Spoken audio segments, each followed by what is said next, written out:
Hello everyone, welcome back to our channel. उम्मीद है साथियों आप सभी अच्छे होंगे। सीटेट का एग्ज़ाम जो है कुछ ही दिनों में 21 जनवरी से यानी कि होने वाला है और इसके तैयारी के अंतर्गत हम लोग सॉल्व कर रहे हैं प्रीवियस ईयर्स पेपर। तो प्रीवियस ईयर पेपर सॉल्व कर रहे हैं हम लोग और इसके अंतर्गत आज हम लोग सॉल्व करने वाले हैं चाइल्ड डेवलपमेंट एंड पेडागोगी यानी कि बाल विकास एवं शिक्षा शास्त्र का प्रीवियस ईयर का पेपर है। और यह जो है स्कोरिंग सब्जेक्ट है, इसमें अच्छा स्कोर लाने से आप लोगों के सीटेट के स्कोर जो है अच्छा आने की उम्मीद रहती है। तो इसमें इस पेपर में अच्छा करना बहुत ही आवश्यक होता है। तो आइए स्टार्ट करते हैं बिना देर किए हुए। और एक रिक्वेस्ट है आप लोग से कि जो लोग चैनल पे पहली बार अगर आए हैं तो सब्सक्राइब जरूर कर ले और वीडियो पसंद आए तो लाइक करें। तो आइए स्टार्ट करते हैं CDP का प्रीवियस ईयर का सेट। देखिए क्वेश्चन नंबर 1 है, बाल अवस्था की अवधि में विकास जो है किस तरह का होता है? धीमी गति से होता है या उसे मापा नहीं जा सकता, बहुस्तरीय और मिश्रित होता है, या में केवल परिमाणात्मक परिवर्तन होते हैं, या अनियमित असंबद्ध होता है? तो इसका जो सही आंसर हो जाएगा वो हो जाएगा बहुस्तरीय और मिश्रित होता है, यानी कि is multi layered and complex. बहुत स्तरीय बाल अवस्था में जो है विकास होता है। तो इस प्रश्न का जो सही उत्तर हो जाएगा वो है ऑप्शन नंबर 2, बहुस्तरीय एवं मिश्रित होता है। नेक्स्ट देखते हैं क्वेश्चन नंबर 2 है, निकटस्थ विकास का क्षेत्र क्या है? निकटस्थ विकास का क्षेत्र क्या है?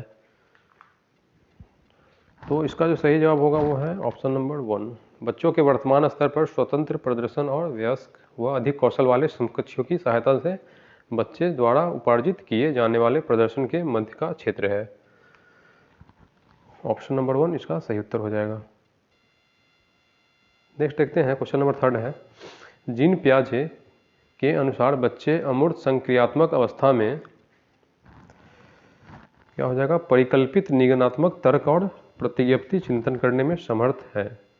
ऑप्शन नंबर 1 इसका सही आंसर हो जाएगा।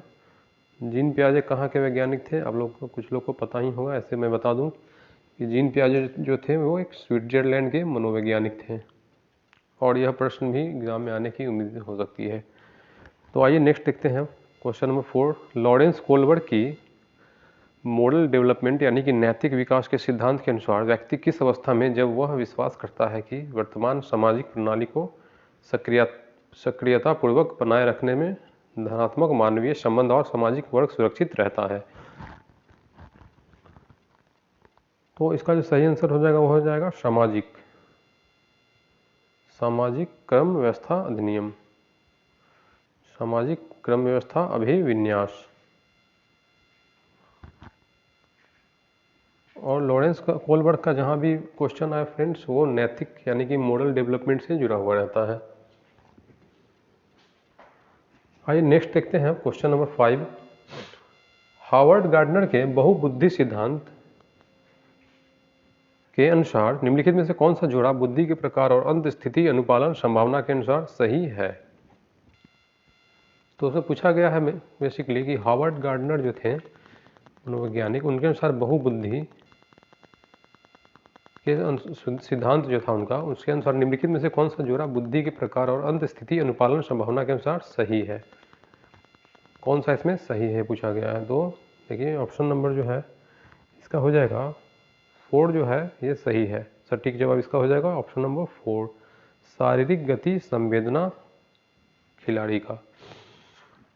शारीरिक गति संवेदना खिलाड़ी का, खिलाड़ी को जानते ही हैं कि फिजिकल एक्टिविटी है खेल में, तो इससे जुड़ा हुआ है शारीरिक गति, इसलिए यह सही आंसर हो जाएगा। नेक्स्ट क्वेश्चन है क्वेश्चन नंबर 6 है, लेव वाइगोट्स्की के अनुसार बच्चों के संज्ञानात्मक विकास में भाषा की एक महत्वपूर्ण भूमिका है, या बच्चे भाषा अधिग्रहण यंत्र द्वारा भाषा सीखते हैं। बच्चों का संज्ञानात्मक विकास चरणों में होता है, या स्कीमा के परिकल्पना में बच्चों में संज्ञानात्मक विकास अक्सर होता है। तो इसका सही आंसर हो जाएगा, बच्चे के संज्ञानात्मक विकास में भाषा की एक महत्वपूर्ण भूमिका होती है, यानी कि लैंग्वेज जो है एक बहुत ही अच्छा रोल प्ले करता है बच्चे के कॉग्निटिव डेवलपमेंट यानी कि संज्ञानात्मक विकास में लैंग्वेज जो है यह बहुत ही इम्पोर्टेंट रोल प्ले करता है।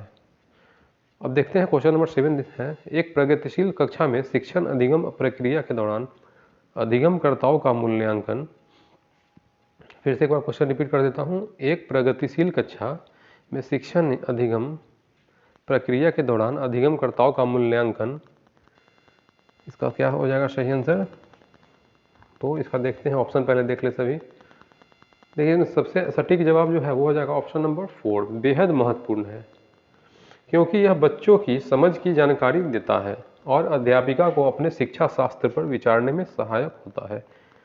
यह जो है बहुत ही महत्वपूर्ण है। प्रगतिशील कक्षा में शिक्षण अधिगम प्रक्रिया के दौरान अधिगमकर्ताओं का मूल्यांकन यानी कि वैल्यूएशन जो है, लर्नर यानी अधिगमकर्ता का इवैल्यूएशन जो है बहुत ही इंपॉर्टेंट होता है, क्योंकि यह जो है बच्चों की समझ की जानकारी देता है कि बच्चे में किस प्रकार की समझ है और अध्यापिका को अपने शिक्षा शास्त्र पर विचार करने में भी सहायता प्रदान करता है। तो ऑप्शन नंबर 4 जो है इसका सटीक जवाब हो जाएगा। अब आगे देखेंगे, क्वेश्चन नंबर 8 है, कक्षा में सभी लिंगों में जेंडर रूढ़िवादिता यानी जेंडर स्टीरियोटाइप कम करने में और डेवलपमेंट को जो है फैलाने में यानी कि विस्तार करने की संभावनाओं को बढ़ाने के लिए प्रभावशाली पद्धति कौन सी है, यानी कि इफेक्टिव मेथड कौन सा है? तो ऑप्शन पहले इसका देख लेंगे सभी। देखिए इसका जो सबसे सही जवाब हो जाएगा वो है ऑप्शन 4, क्रियाकलाप के लिए मिश्रित लिंग समूह बनाना और विचार विमर्श को प्रोत्साहित करना। यानी क्रियाकलाप के लिए मिश्रित लिंग समूह यानी कि मेल एंड फीमेल को एक ग्रुप में रखना, मतलब उनको अलग नहीं करना, क्योंकि जब भी अलग करने की बात होती है तो यह जेंडर स्टीरियोटाइप को बढ़ावा देता है और जेंडर स्टीरियोटाइप कभी भी पॉजिटिव वे में नहीं रखा जाता है प्रभावशाली अधिगम में। तो इसलिए इसका सही जवाब जो हो जाएगा ऑप्शन नंबर 4 हो जाएगा, क्रियाकलाप के लिए मिश्रित लिंग समूह बनाना, यानी कि मेल एंड फीमेल जेंडर दोनों को एक ही साथ समूह में बना के रखना और विचार विमर्श करने को प्रोत्साहित करना। नेक्स्ट देखेंगे, क्वेश्चन नंबर 9 है, अध्यापकों को कक्षा में बहुभाषीयता यानी कि मल्टी लैंग्वेज को ब्लैंक समझना चाहिए। अध्यापकों को जो है कक्षा में बहुभाषीयता को क्या समझना चाहिए? तो हो जाएगा एक गुण और साधन।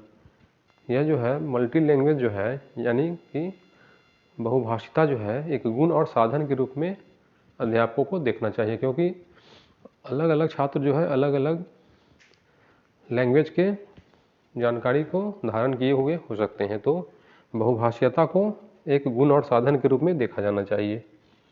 नेक्स्ट देखेंगे, क्वेश्चन नंबर 10 है, बाल केंद्रित कक्षा वह है जिसमें बाल केंद्रित यानी कि चाइल्ड सेंटर्ड क्लासरूम में कक्षा वह है जिसमें, आइए पहले ऑप्शन एक बार पढ़ ले, अध्यापक केवल पाठ्य पुस्तक को ज्ञान के लिए स्रोत के उपयोग करता है। सेकेंड ऑप्शन है, अध्यापक बच्चों को उनकी क्षमता के आधार पर वर्गीकृत करता है बच्चों के व्यवहार, या थर्ड ऑप्शन है, बच्चों के व्यवहार को निर्देशित करने के लिए अध्यापक पुरस्कार और दंड का प्रयोग करता है। फोर्थ है ऑप्शन, अध्यापक लचीला है और प्रत्येक बच्चे की व्यक्तिगत आवश्यकताओं को पूरा करता है।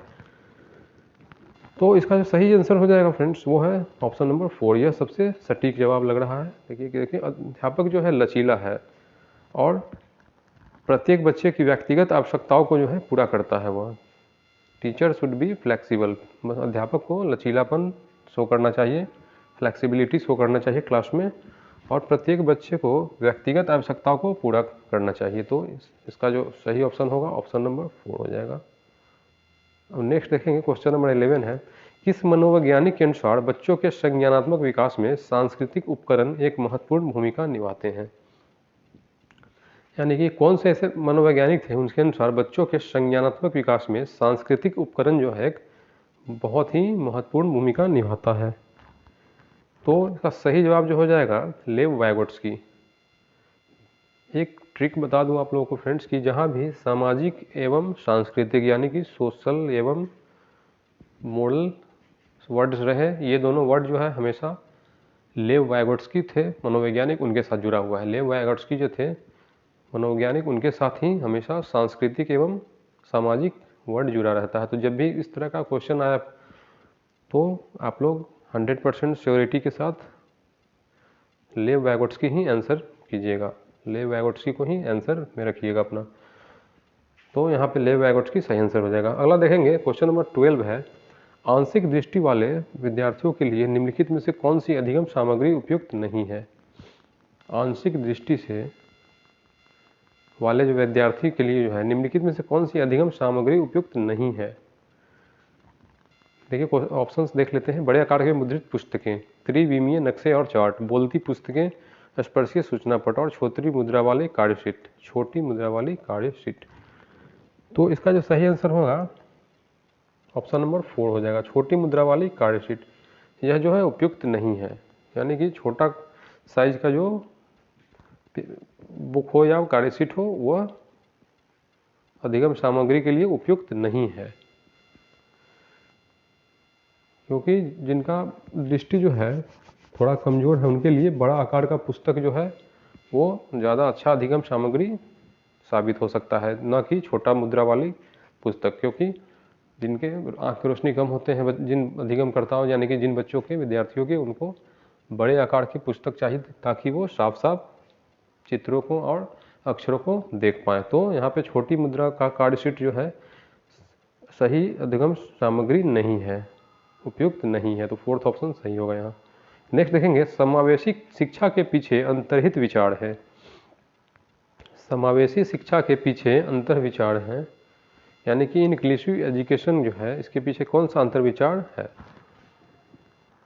तो देखिए ऑप्शन देख लेता हूँ पहले। देखिए सबसे सटीक आंसर इसका हो जाएगा, दार्शनिकता के सभी बच्चों को नियमित विद्यालय में समान शिक्षा पाने का अधिकार है।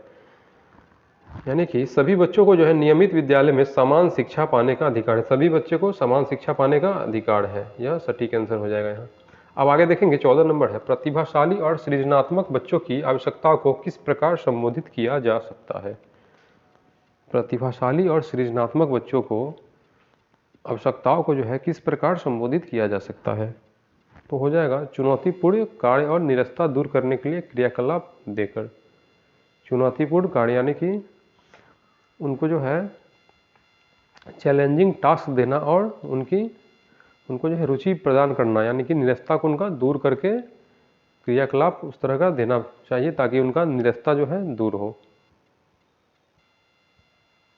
तो ऑप्शन 1 सही हो जाएगा यहाँ। अब आगे देखेंगे क्वेश्चन नंबर 15 है, पठन वैफल्य बच्चों की पहचान किस प्रकार की जा सकती है। पठन वैफल्य बच्चों की पहचान किस प्रकार की जा सकती है, यानी कि children with dyslexia can be identified by, यानी कि जिन बच्चों को पढ़ने में असुविधा होती है, पढ़ने में जो सक्षम नहीं है, जिनको पढ़ने में दिक्कत होती है, वैसे बच्चों की पहचान जो है किस प्रकार से की जा सकती है।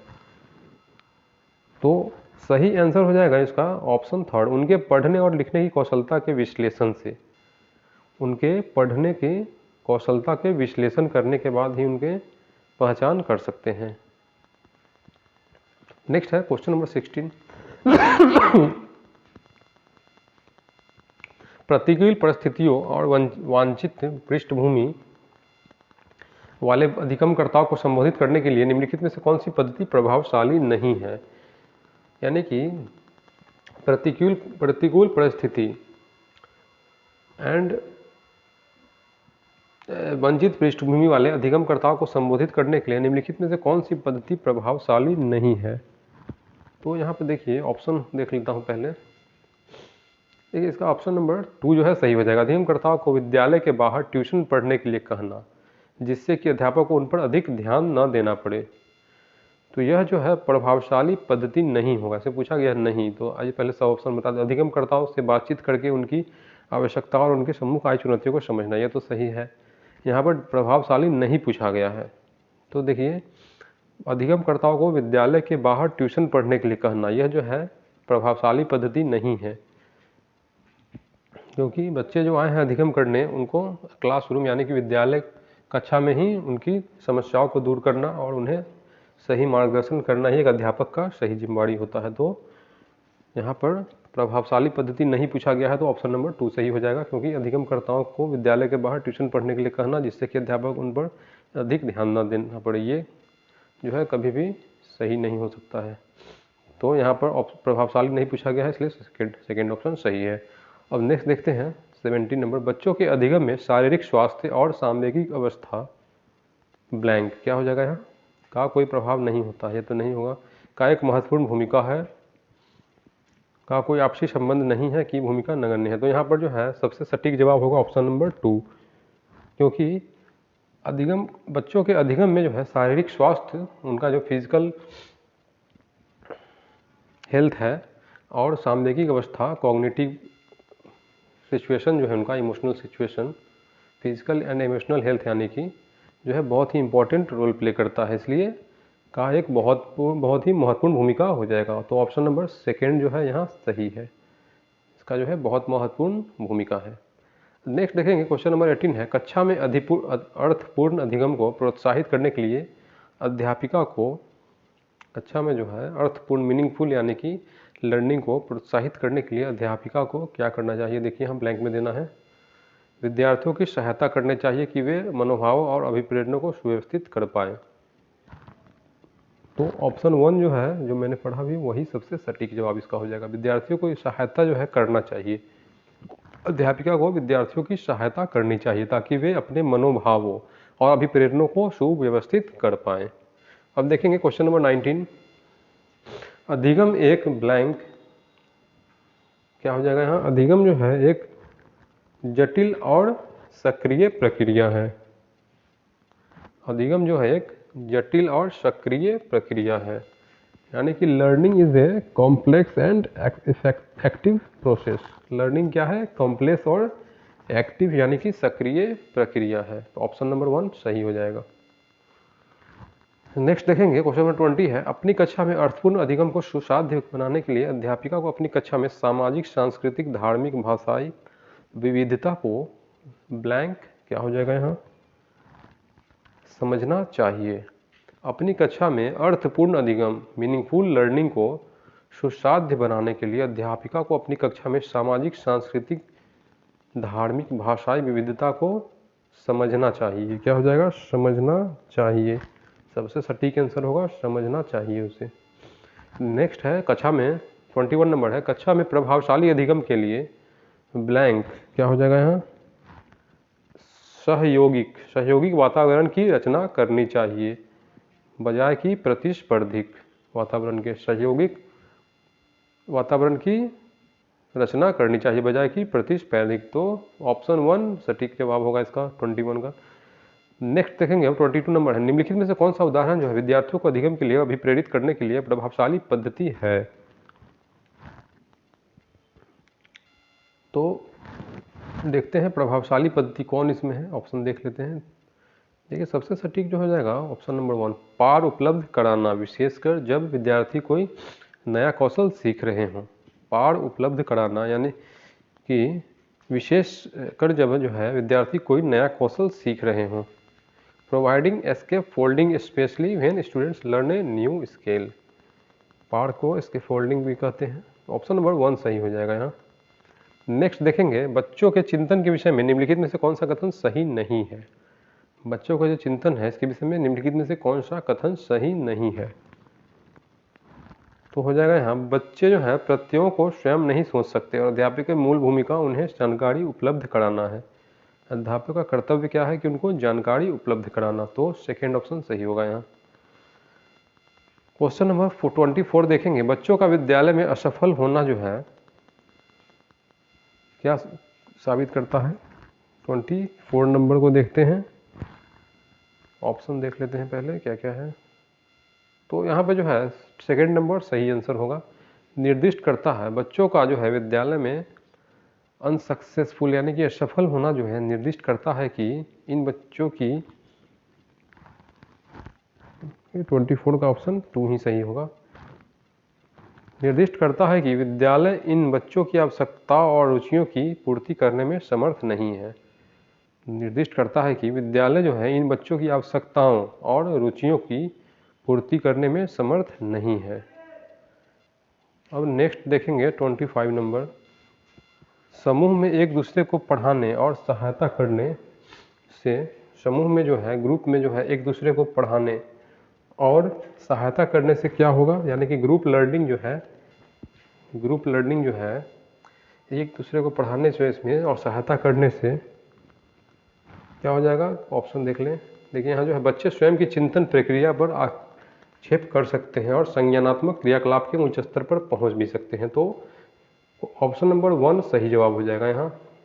अब नेक्स्ट देखेंगे 26 नंबर है, एक ब्लैंक कक्षा में अध्यापिका अपनी शिक्षा शास्त्र व आकलन की विधियों को विद्यार्थियों की व्यक्तिगत जरूरतों के अनुसार परिवर्तित करती है।